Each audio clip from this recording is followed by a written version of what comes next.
Bismillahirrahmanirrahim. Assalamualaikum warahmatullahi wabarakatuh. Untuk pertemuan ketiga kita di praktikum fisika dasar ada di modul ketiga ya. Di sini saya majukan di modul 3-nya usaha dan energi. Jadi untuk zat dan kalor itu nanti mungkin di modul keempat atau di modul kelima. Nah, ini hanya intisari praktikum kita ya. Jadi apa saja yang dilakukan dalam praktikum ini atau dalam percobaan ini, kemudian apa saja yang diambil datanya, kemudian pengerjaan tugas akhirnya itu seperti apa. Nah, mengingat kita sudah pernah mendapatkan materi ini usaha dan energi di kuliah fisika dasar, jadi saya kira sudah ada gambaran ya, maksudnya percobaan usaha dan energi itu seperti apa.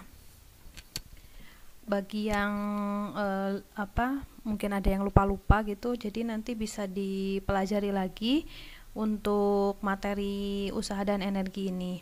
Nah, jadi intisarinya tujuan dari praktikum ini yang pertama mampu menentukan energi potensial dan energi kinetik benda. Jadi kita harus pahami dulu energi potensial dan energi kinetik itu apa. Nah, kemudian mampu membuktikan hukum kekekalan energi mekanik dari benda.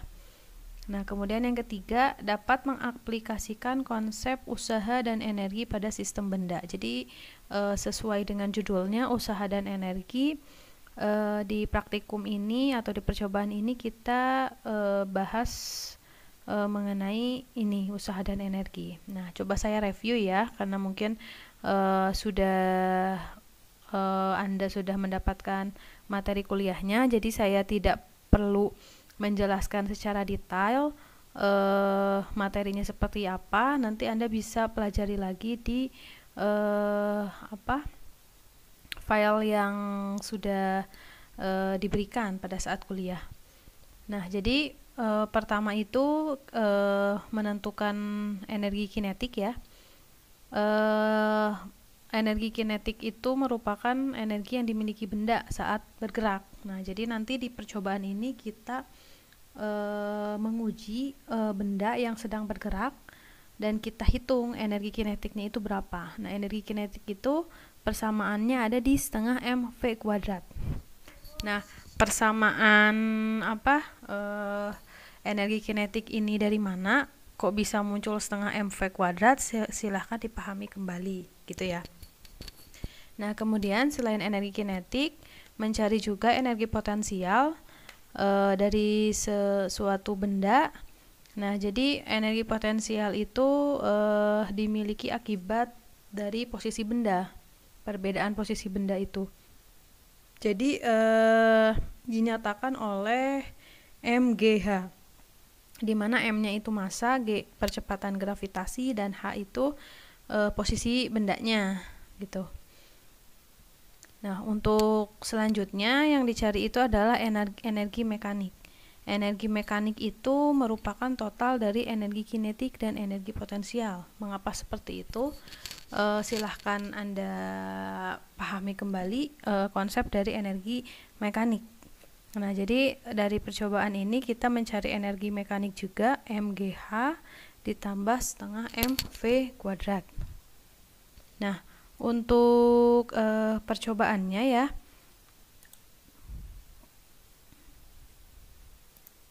jadi untuk percobaannya itu kita membuat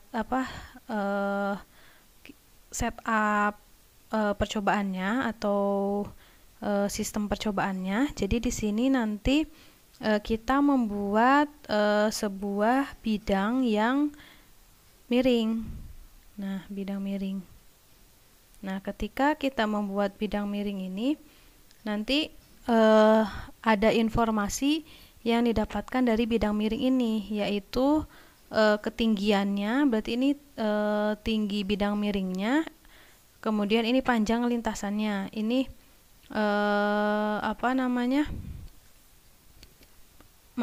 ini panjang lintasannya di sini ya. Nah, di sini ada panjang lintasannya.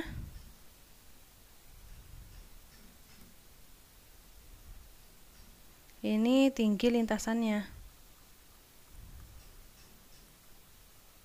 Nah, kemudian di sini ada sudut, besar sudut yang dibentuk dari sistem ini, sistem percobaan kita. Nah, di sini untuk awal pengambilan data itu kita ukur dulu panjang lintasan, kemudian tinggi lintasan, dan kemudian sudut lintasan. Jadi ini diukurnya kalau misalnya dalam pelaksanaan praktikum itu diukurnya menggunakan penggaris ya. Apakah dia berapa sentimeter gitu. Jadi tergantung mahasiswa membuat sistem percobaannya itu seperti apa. Apakah tingginya mau misalnya 10 cm atau 20 cm dan lain halnya seperti itu.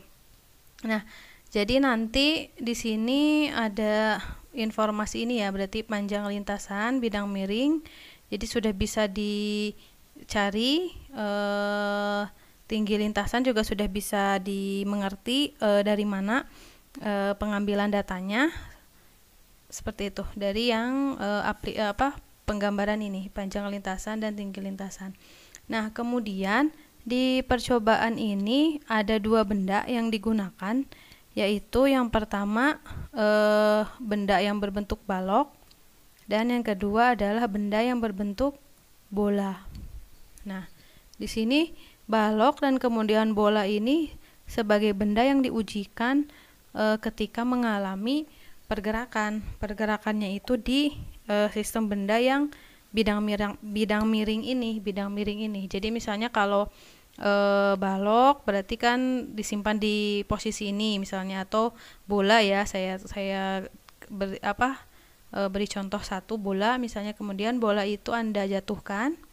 Nah, asumsinya di sini dijatuhkannya itu tanpa kecepatan awal, V-nya 0. Jadi ketika jatuh sejauh panjang lintasan misalnya berapa senti, misalnya saya punya kasusnya tinggi lintasannya dia 10 cm misalnya, kemudian panjang lintasannya ini ada di 15 cm, berarti bola ini menuruni bedang miring ini sejauh 15 cm. Nah, ketika sudah mencapai dasar, berarti ketika sudah mencapai dasar ini berapa waktunya. Jadi informasi yang diambil dari percobaan ini adalah T atau waktu ya. Nah, ini diukur menggunakan stopwatch. Jadi sama untuk balok juga seperti itu. Balok pun nanti ditempatkan di bidang miring ini, diasumsikan tidak ada kecepatan awal. Nanti ketika dia menuruni bidang miring itu waktunya berapa. Nah, jadi pengambilan datanya itu ya. Nah, untuk untuk prosedur percobaannya itu seperti biasa, bahwa kita harus mengukur massa dari balok dan bola ini dengan neraca. Ya, jadi ini mengukur massa. Sama ini juga mengukur massa ya. Nah, jadi dari tabel data yang kita dapatkan atau misalnya tabel data yang Anda dapatkan di file study itu, Anda tidak bingung ya, maksudnya dapat data-data itu dari mana. Jadi nanti bisa dalam percobaan itu bisa didapatkan ini informasi panjang lintasan, tinggi lintasan maupun sudut lintasan miring. Nah, bagaimana cara mencari sudut lintasan miring adalah menggunakan busur derajat. Ya, jadi misalnya dia ada di 40 derajat atau 45 derajat, itu dia didapatkan dari sini, busur derajat. Nah, berarti waktu ini sudah bisa didapatkan ya. Kemudian ini nanti ada informasi massa dia berapa. Nah, ini juga sama ya, masanya dia dapat berapa. Berapa ini untuk bendanya tidak besi ya, jadi hanya benda yang berbentuk balok, kemudian benda yang berbentuk bola.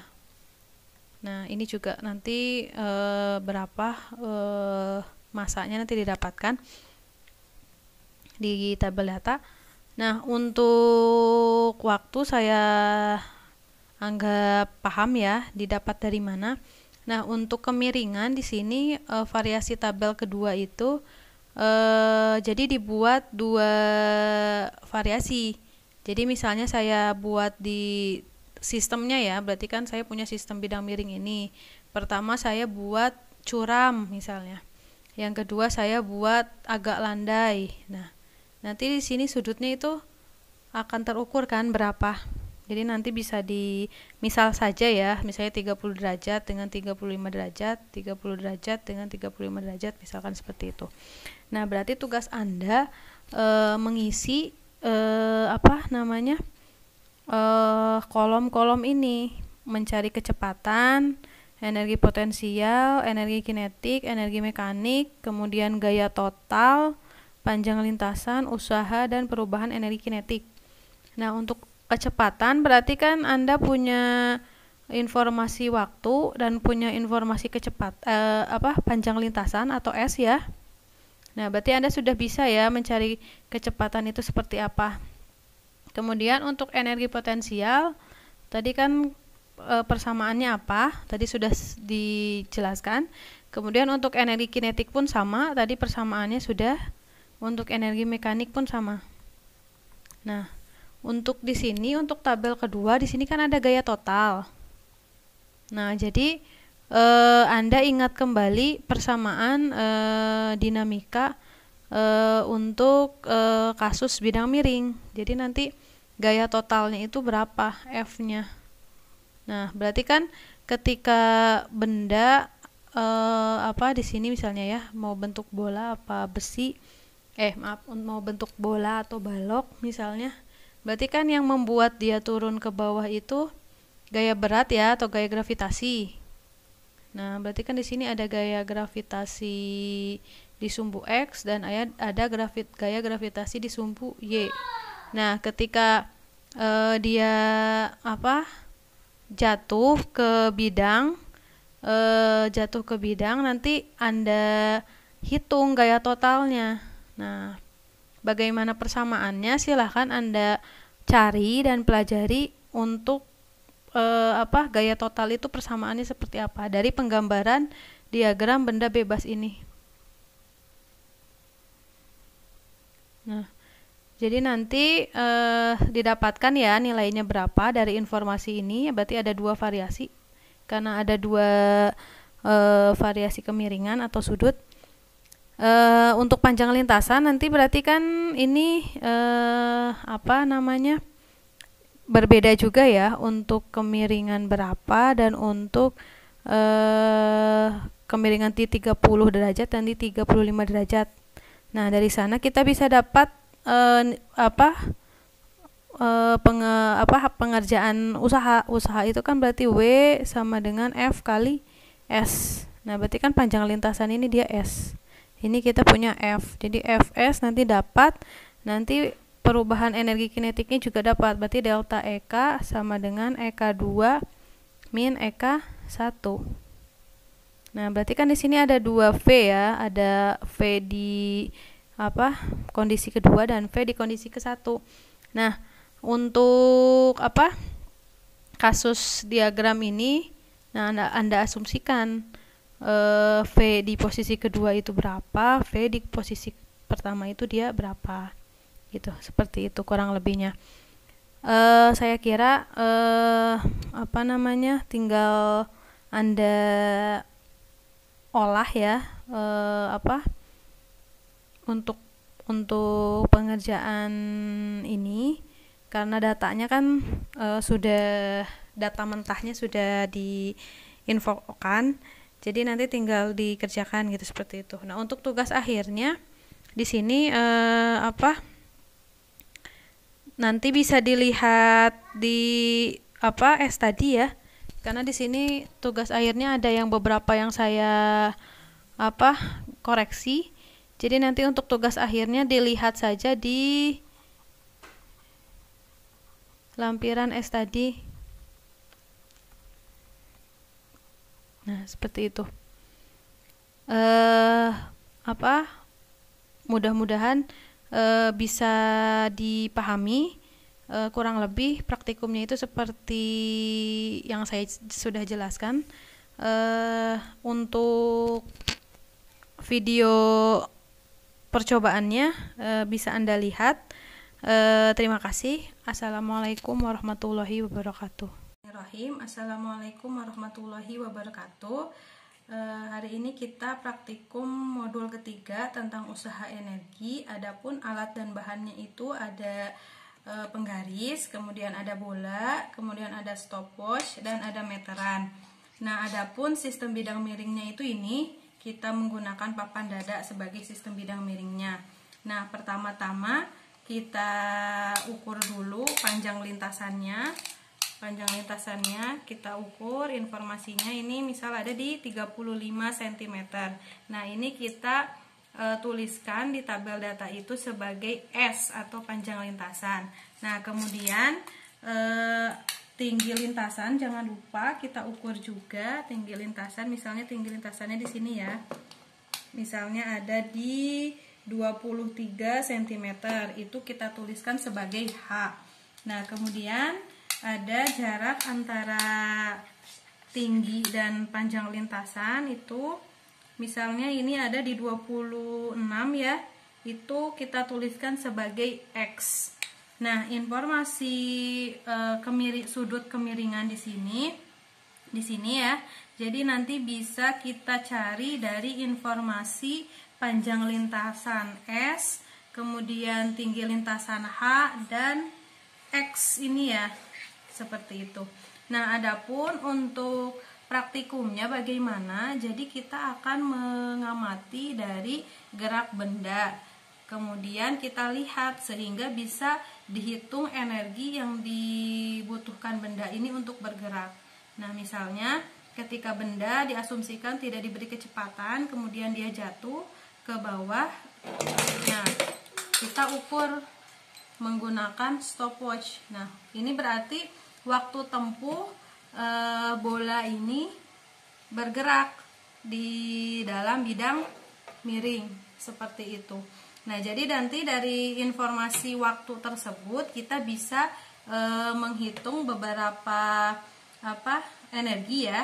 Berarti ada dari sini tuh berarti bisa menghitung energi potensial, kemudian energi kinetik, kemudian energi mekanik serta usaha yang dibutuhkan bola ini untuk bergerak sepanjang lintasan bidang miring ini. Nah, praktikumnya cukup sederhana seperti itu, tetapi ada beberapa yang harus kita cari, yaitu mengenai usaha dan energi. Nah, saya kira mudah dipahami ya untuk teknis praktikumnya.